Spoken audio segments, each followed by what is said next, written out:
Why is the Star Wars fandom infamous for being more toxic than other movie franchise fandoms? The Last Jedi, probably the most outrageous, divisive film of all time. People wanted a retcon, hated it, claimed it ruined the franchise.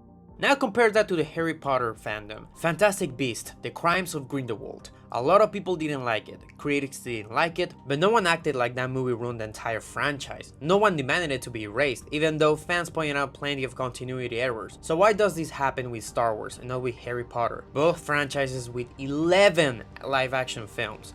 Well, the answer is simple. The Harry Potter franchise escalates gradually. It doesn't abruptly pose challenges.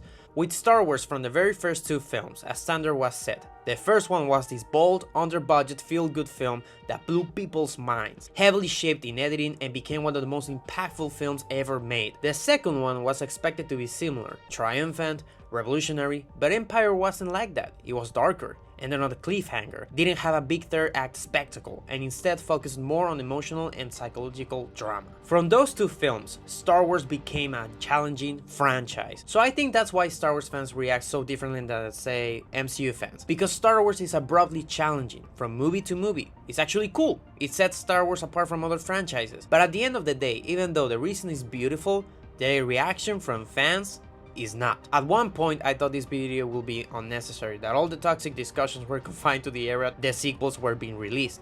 I was wrong. Star Wars fans react strongly, they care deeply, but it's not safe anymore. Which leads me to this comparison I thought of to help explain how I see Star Wars fans. The Jedi. The Jedi are protective, rigid, they cling to standards and principles, nothing can change. And Star Wars fans, like the Jedi, are afraid of change. Anything new is too different and ruins the franchise. But anything similar is lazy and mediocre. That's how I see Star Wars fans, as guardians of what Star Wars should be.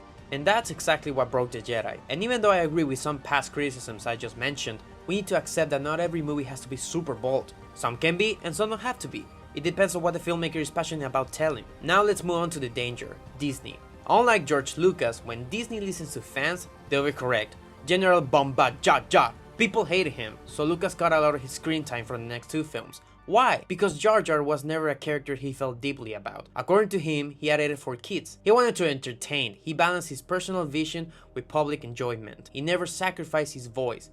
Disney is different. They listen and they panic. Look at all the cancelled projects due to fan or box office backlash. Directors fired after they made one misstep. Creative shifts like episode 9. A lot of people say the leaked original script was better than what we got. And even though we don't know the full story, it's clear that there's a pattern with Disney. They reacted to the backlash to The Last Jedi by replacing the filmmaker, changing the story, and trying to please everyone. And as proven, that's not sustainable, because audiences in general don't know what they want. If a filmmaker does exactly what fans want, they'll still complain. If the filmmaker doesn't, same result. But if they stay true to their voice, over time, their film might be appreciated. If they don't, well, that leads me to something important.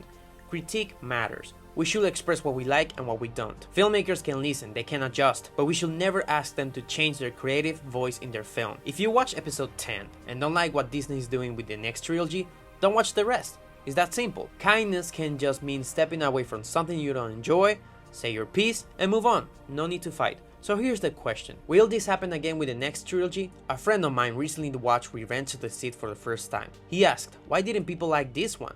And my not so careful immediate response was, because Star Wars is challenging. Challenging is smart, and smart is not liked by dumb people, and dumb people are often the loudest. Okay, definitely not my most humble moment. But am I wrong? Even if Lucas had made the sequels, it's possible that fans would have still been upset. Fans forget that Star Wars is not sacred scripture, it's a fantasy film franchise, and they think of any misstep as heresy. Will the next generation, the kids who grew up loving the sequels, be different? Will they embrace bold new directions, or will they become like us, defending the sequels and hating the next trilogy? Star Wars fans are loud, stubborn, even toxic today, but they also care deeply. That's what George Lucas built, a world so precious that people want to protect it. If you are scared about what Disney might do next, just remember, we must be accountable for how we talk to Disney and how we talk to each other, because our voices shape the franchise. Disney owns Star Wars. It's not right or wrong, it's just how it is, and Disney listens to us a little bit too much. Lastly, if you think there's nothing we can do to shape how your generation or the next one reacts appropriately to new and challenging ideas, I'll leave you with something Yoda once told Luke. Pass on what you have learned. Strength, mastery, but weakness, folly, failure also. Yes, failure most of all. The greatest teacher failure is.